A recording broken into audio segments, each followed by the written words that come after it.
Everyone, আসসালামু আলাইকুম। আমি হাসিনা আলসার। সবাই কেমন আছেন? নিশ্চয়ই খুব বেশি ভালো আছেন এবং আমাদের সবার সাথে আছেন। আজকে সিটিজেন কেয়ার বাংলাদেশ এবং পুষ্টিবিদ ফাউন্ডেশন যৌথভাবে আয়োজন করেছিল সায়েন্টিফিক সেমিনারে। আমি সেখানে বিশেষ অতিথি হিসেবে উপস্থিত ছিলাম।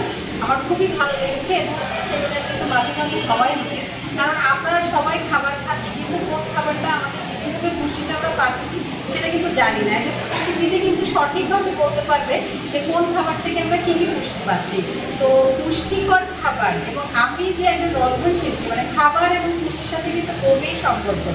আর আমি যে বিষয়টা নিয়ে কাজ করছি, আপনারা সবাই জানেন বাংলাদেশের ঐতিহ্যবাহী রান্না 100 রেসিপি, অর্থাৎ আমি বাংলাদেশের 64টা জেলা থেকে 100 রন্ধন শিল্পীর 100 আন্তর্জাতিক রেসিপি নিয়ে কাজ করছি।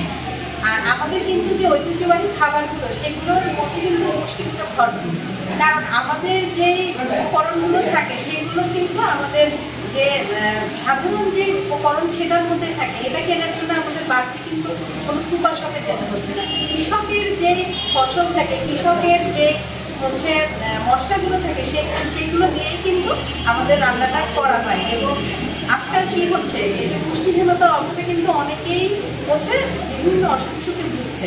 আমরা যদি আমাদের অথেন্টিক খাবারগুলো বাসায় মাঝে মাঝে ট্রাই করি, তাহলে কিন্তু আমরা এই অপুষ্টির হাত থেকেও বাঁচতে পারি, কারণ আমাদের হচ্ছে অথেন্টিক খাবারের মধ্যে কিন্তু সকল পুষ্টি বিদ্যমান আছে। তো আসুন আমরা আমাদের সংস্কৃতি রাখি, কারণ একটি দেশের খাবার কিন্তু সেই দেশের ঐতিহ্যকে বহন করে।